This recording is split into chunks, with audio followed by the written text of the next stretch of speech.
Приготовиться.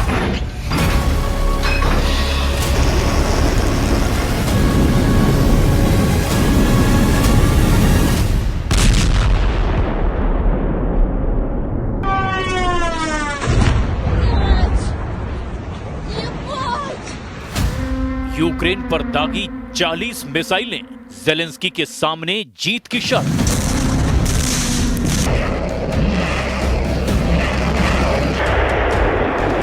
रूस यूक्रेन जंग में बड़ी विचित्र स्थिति बन गई है।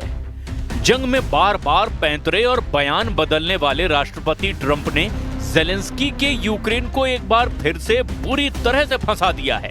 दावा किया जा रहा है कि ट्रंप ने ज़ेलेंस्की के सामने शर्त रख दी है कि अगर वो अगले 30 दिन में नेटो के हथियारों की मदद से रूस को पूर्वी मोर्चे से खदेड़ देते हैं तो अमेरिका यूक्रेन को न सिर्फ लंबी दूरी की घातक क्रूज मिसाइल टॉम हॉक देगा, बल्कि ऐसे हथियार भी यूक्रेन को मिल जाएंगे जिनके दम पर पुतिन के मॉस्को को यूक्रेन तबाह कर सकता है। अब हैरानी की बात तो ये है कि सिर्फ 72 घंटे पहले ट्रंप ने बयान दिया था कि यूक्रेन रूस से अपनी जमीन जीतने के करीब है और रूस को यूक्रेन युद्ध बहुत भारी पड़ रहा है।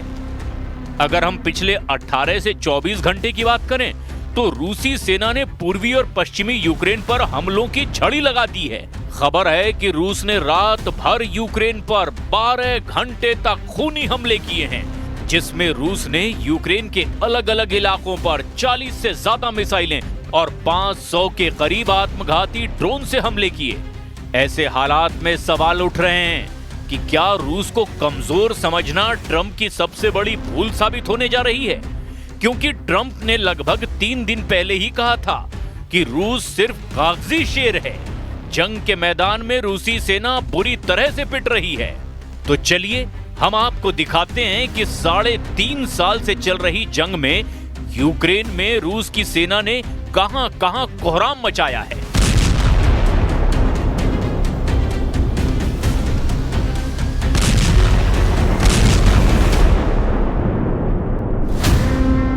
जंग के 1312 दिन, 40 मिसाइलें, 500 ड्रोन से हमले।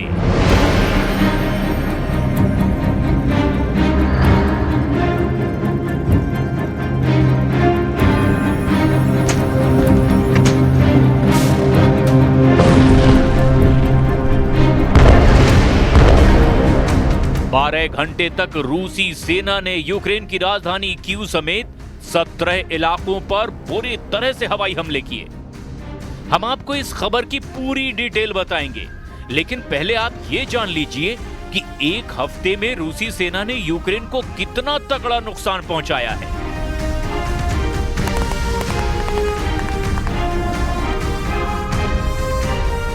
रूस की समाचार एजेंसी TASS ने रक्षा मंत्रालय के हवाले से बताया कि पिछले दिनों अग्रिम मोर्चे पर लड़ाई के दौरान यूक्रेनी सेना के 1500 से ज्यादा सैनिक मारे गए।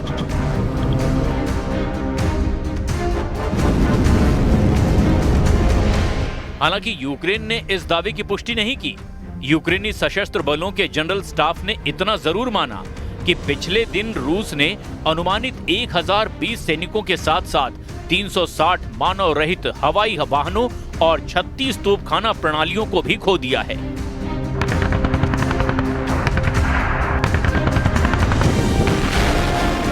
कुछ रिपोर्ट में दावा किया गया कि रूस ने यूक्रेन के कीव और पोल्टावा शहरों पर ड्रोन हमले किए हैं। इन हमलों में कई लोग घायल हुए और एक गैस स्टेशन को काफी नुकसान पहुंचा।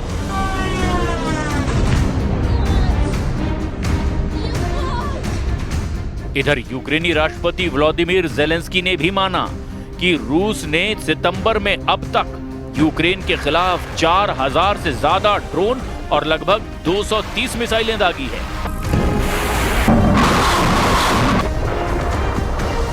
ज़ेलेंस्की ने रूस के इन हमलों को हवाई आतंकवादी अभियान बताया, जबकि दूसरी तरफ रूस ने दावा किया कि उसने पिछले 24 घंटे में 357 यूक्रेनी ड्रोनों को ब्लैक सी के ऊपर मार गिराया है।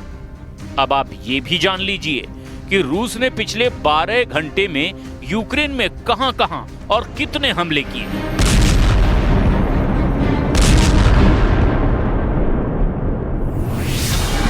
यूक्रेन की राजधानी कीव पर रविवार तड़के रूस के बड़े पैमाने पर ड्रोन और मिसाइल हमले हुए। इस हमले में कम से कम 4 लोगों की मौत हो गई, जबकि 10 से ज्यादा लोग घायल हुए हैं। मृतकों में 12 साल की बच्ची भी शामिल है। ये हमला पिछले महीने हुए उस बड़े हमले के बाद हुआ जिसमें कीव में 21 लोगों की जान चली गई थी। कीव सिटी एडमिनिस्ट्रेशन के प्रमुख तिमूर क्वातेचेको ने टेलीग्राफ पर जानकारी दी कि ये रूसी हमला नागरिक इलाकों को निशाना बनाकर किया गया। 20 से ज्यादा इलाकों पर रूस ने हमला किया जहां भारी नुकसान हुआ। दावों के मुताबिक रूसी हवाई हमले में यूक्रेन के डार्नेत्स्की, स्वियातोशिन्स्की, सोलोमिन्स्की, होलोसिव्स्की और दनिप्रोवस्की जिले में भारी बर्बादी हुई है। राष्ट्रपति व्लादिमीर ज़ेलेंस्की ने हमलों को क्रूर बताया और कहा कि रूस ने रात भर हमले किए और ये रूसी हमले 12 घंटे से ज्यादा समय तक चले। ज़ेलेंस्की ने टेलीग्राम पर लिखा, करीब 500 ड्रोन और 40 से ज्यादा मिसाइलें रूस ने यूक्रेन पर दाग दी। ज़ेलेंस्की का दावा है कि रूस ने किंजल मिसाइलों से भी हमला किया है। इसके अलावा रूसी ईरानी शाहेद ड्रोन से भी यूक्रेन पर हमले किए गए। Войска в зоне специальной военной операции наступают практически на всех направлениях. При этом наиболее упорные бои развернулись на красноармейском направлении, где противник любыми способами, не считаясь с потерями, стремится остановить наше наступление и перехватить инициативу. Для этого командование ВСУ в район Красноармейска перебросил наиболее боеспособные и подготовленные подразделения в ущерб другим направлениям, на которых наше наступление развивается.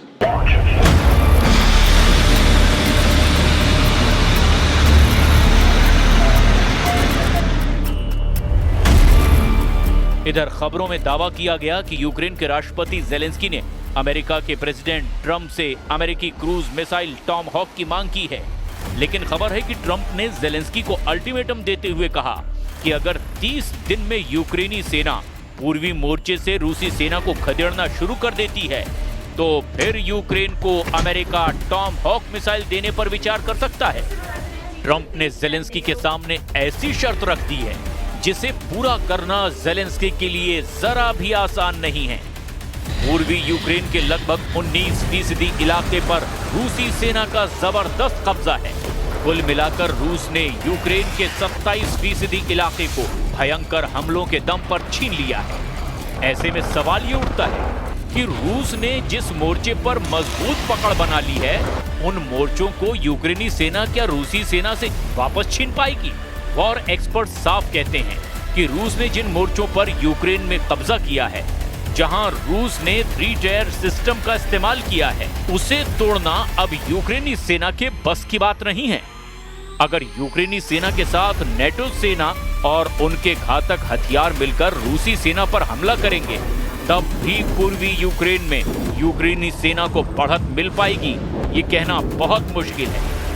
हालांकि राष्ट्रपति ज़ेलेंस्की और यूक्रेनी सेना के चीफ कमांडर सिरस्की ने दावा किया है कि पूर्वी यूक्रेन में रूसी सेना की हालत खराब हो रही है और यूक्रेनी सेना ने बढ़त बनाना शुरू कर दिया है। जरा देखिए राष्ट्रपति ज़ेलेंस्की और चीफ कमांडर सिरस्की क्या दावे कर रहे हैं।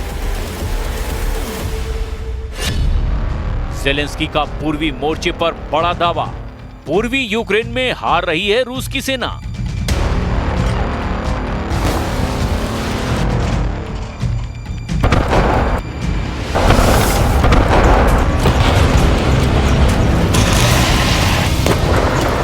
यूक्रेनी सेना के प्रमुख जनरल ओलेक्सांद्र सिरस्की ने यूक्रेन के पूर्वी मोर्चे पर चल रही भीषण जंग को लेकर कई दावे किए हैं।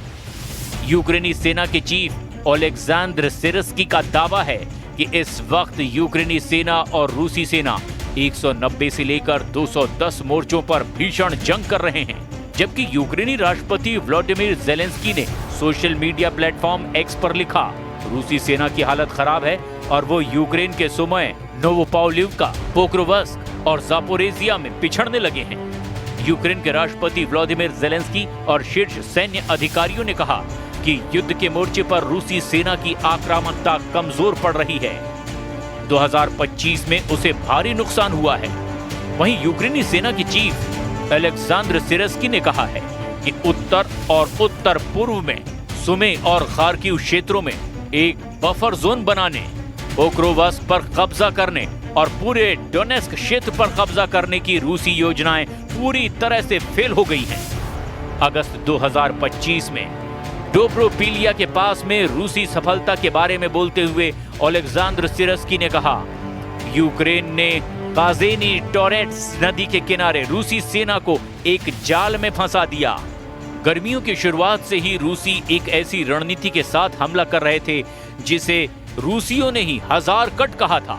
बड़ी संख्या में छोटे पैदल सैनिक भी हमले में शामिल थे, लेकिन यह रूसी हमला नाकाम साबित हो रहा है।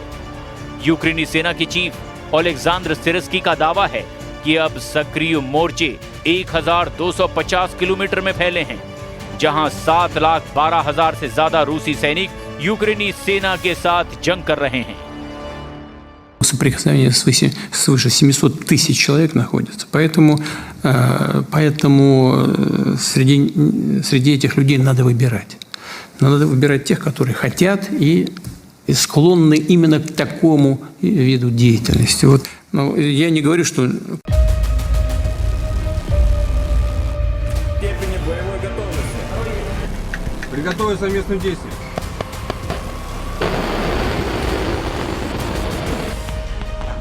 हालात को देखते हुए पुतिन ने अचानक रूस से लेकर बेलारूस तक अपने सभी एटम बम एक्टिव करवा दिए हैं। रूस की परमाणु मिसाइलें, परमाणु बम वर्षक और परमाणु पनडुब्बी पूरी तरह से हमला करने के लिए तैयार हो चुकी हैं। रूस के विदेश मंत्री सर्गेई लावरोव यूक्रेन के साथ साथ नेटो को भी युद्ध की सीधी धमकी दे चुके हैं।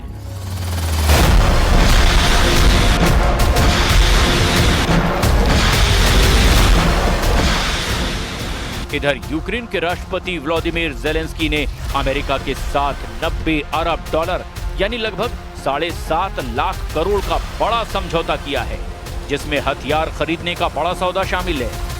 इसके अलावा अमेरिका यूक्रेन में बने ड्रोन सीधे खरीदेगा, लेकिन लगता है कि रूस के ऊपर नेटो के हथियारों का कोई फर्क नहीं पड़ रहा।